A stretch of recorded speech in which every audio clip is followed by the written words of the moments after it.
नमस्कार दोस्तों आज मैं आपको अपनी पहली साधना का अनुभव बताऊंगा। दोस्तों मेरे एक शिष्य हैं जो हैं तो मेरे दोस्त, लेकिन वो मुझे गुरुजी कह के पुकारते हैं। तो उन्होंने मुझे बोला कि आप अपना अनुभव भी वीडियो के माध्यम से बताइए, ताकि जो हमारे दोस्त भाई बंधु हैं कि उन्हें थोड़ी आसानी रही साधना करने में। तो दोस्तों मैं आपको ये बता दूं कि अगर आप पहली बार साधना कर रहे हैं तो कोई सौम्य साधना करें। जैसे कि मैंने अपनी वीडियो में जो जितनी भी साधनाएं बताई हैं वो काफ़ी ज़्यादातर वो सौम्य साधना ही हैं, वो ज़्यादा उग्र साधना नहीं है। तो दोस्तों सबसे पहले तो मैंने बाबा लखदाता पीर बाबा जी की थी, लेकिन इससे पहले मैंने एक सीधा बड़ी साधना को हाथ डाल दिया था। तो वो एक तो साधना भी तामसिक साधना थी और कर्ण पिशाचनी साधना थी। तो दोस्तों ये जो कर्ण पिशाचनी साधना है, मुझे तो पिशाच के बारे में भी नहीं पता था कि पिशाच क्या होते हैं। मैंने अपने गुरु से कहा, मैंने सिर्फ पढ़ा था गूगल में कि कर्ण पिशाचनी भी भूतकाल और भविष्यकाल सब किसी का सब कुछ बता देती है कि ये इसके आगे क्या होगा या पीछे क्या हो चुका है। तो मैंने वही देखा और मैंने गुरु से जिद की, तो गुरु ने मुझे बहुत समझाया, लेकिन मैंने एक भी नहीं मानी। तो गुरुजी मुझे बोलने लगे, लेकिन इसका मैं जिम्मेवारी नहीं लेता, अगर करनी है तो तू अपने बलबूते पे कर ले, इसमें मेरा कोई तेरे से लेना देना नहीं। तो दोस्तों मुझे एक बबूल के वृक्ष के नीचे बैठने के लिए अनुमति दी गुरुजी ने रात को 9 बजे के बाद। तो दोस्तों कर्ण पिशाचनी जो है वो बहुत ही खतरनाक होती है, पिशाच असुर होते हैं। तो दोस्तों 10 दिन तक तो मुझे कुछ भी नहीं हुआ। तो 11वें दिन तो आप ये मान लो कि मेरा तो कलेजा ही बाहर आ गया था।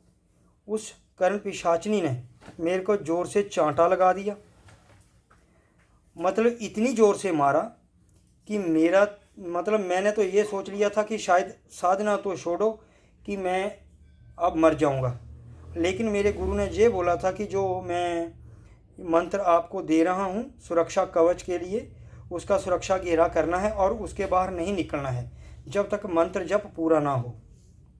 तो दोस्तों जब मंत्र जप से पहले जब मैं मंत्र कर रहा था तो उसने कई बार मुझे उठाने की कोशिश की और कई बार वो मेरे सामने आकर बैठती कैसे थी, मतलब निर्वस्त्र होकर मेरे सामने आ जाना, और कई बार अलग अलग भेष में। एक बार तो वो कुत्ता बन गई, कुत्ते के रूप में मेरे को खाने लग पड़ी। दोस्तों मैं उस रात इतना डरा हुआ था कि पूछो मत।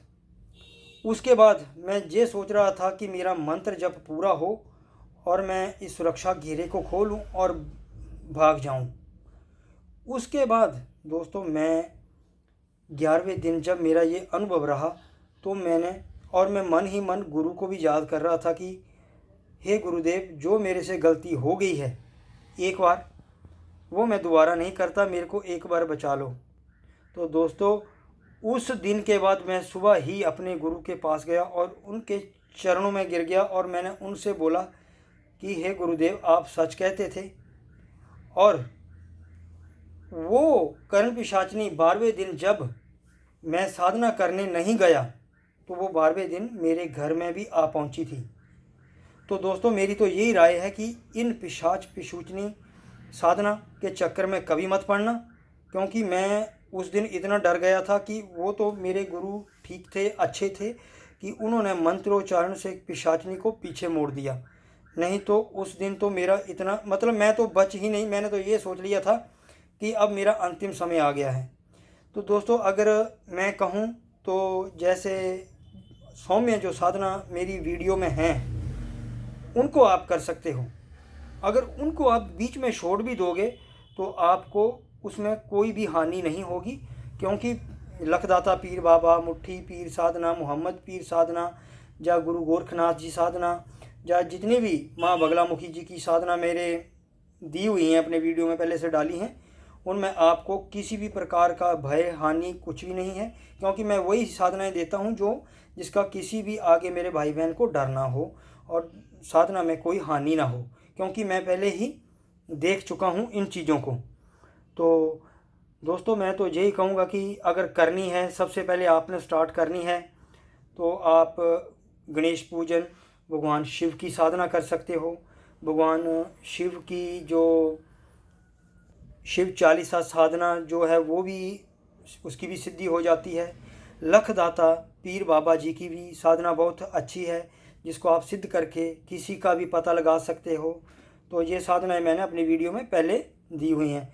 तो दोस्तों कभी भी वीडियो यूट्यूब में देखकर कभी भी फंसना मत साधना के चक्कर में, क्योंकि साधनाएं जो दी होती हैं उसका पूरा विधि विधान नहीं बताया होता, क्योंकि वो तो बता तो देते हैं लेकिन इसका ये नहीं बताते कि आगे क्या होगा, क्या इससे हानि हो सकती है, आदमी की जान भी जा सकती है। मैं एक बात बता दूं, लेकिन जो मैंने अपनी वीडियो में डाली हुई है साधनाएं, उससे आपको कोई हानि की हो ही नहीं सकती, क्योंकि ये बिल्कुल सौम्य साधना है।